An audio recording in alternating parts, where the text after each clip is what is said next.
it as a soft skill. That's kind of insulting, you know? It's not a soft skill. It's a hard skill, because if you can't communicate with your boss, with your team, when you look at the most successful those, they're not necessarily the people with the highest IQ, they're the people with the highest EQ.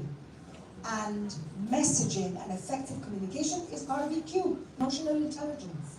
And so what my advice is, there's so many wonderful people out there who know how to do this. I see my friend Linda Lovich over there. She's dedicated her life. I'm sure you're both amazing. I know Linda. And again, there's people out there can help you. There's also stuff online you can see.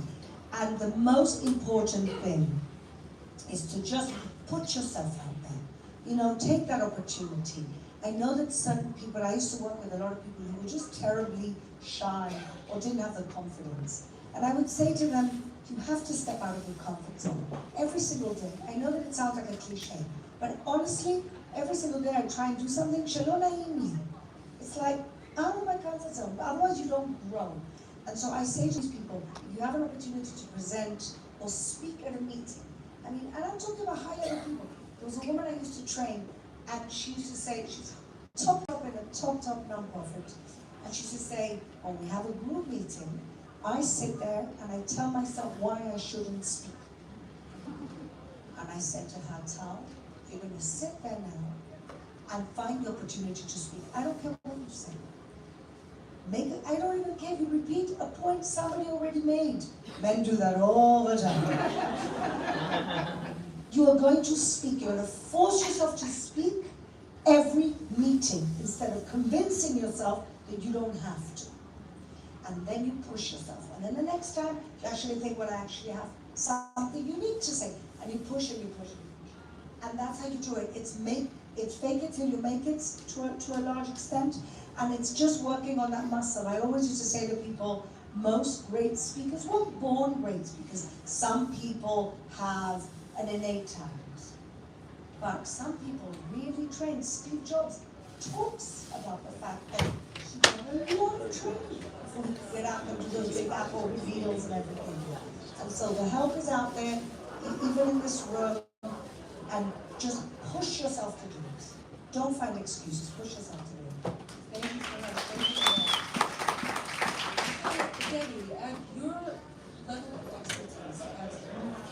your level of expertise at money and business, your podcast could have been just years on end of you talking to the mic, disseminating your expertise. But at some point, you began to feature guest experts on your podcast, and quite a few of the participants at this conference are also experts in their own field. So if you could just talk a little bit about the opportunities and the challenges that come with hosting a podcast that is kind of like a monologue versus having an interview. When I first launched my podcast, as I said, my goal, and this is really important, just to know what your goal is. Because if you think that you're going to launch a podcast and you're going to get a lot of business from it, again, like I'm competing with Amy Porterfield. I'm competing with Jenna Kutcher, right? Like there are people out there who have huge followings. I know I don't swear on my podcast, so maybe that makes me more attractive to some, less attractive to others. I for sure don't have Amy Porterfield's reputation. I don't have her email subscribers. So I knew it was going to take time. And as I said, my goal was to start developing my voice. Exactly what Claire said. You just start, and as it goes, like my goal has changed and increased. But in the beginning, I also had interviews, because if you're going to do a podcast, one thing that attracts people to you is consistency and reliability. There's I heard 44% of podcasts disappear after 3 episodes. And why are you going to start something if you're not going to be committed to it? Most people don't make it to 4 years. That's an incredibly long time in the podcast world. So I did, when I was going, in the beginning I had people on, because it's you have to think of something. This was pre-ChatGPT, right? What do I talk about? What did I talk about before? So I needed ideas, and so I did. I brought people onto my podcast until I got in that consistent relationship with my podcast to keep it going. And then it went through a long period of time where if I was traveling, I would record like 3 interviews so that we could just strip them in.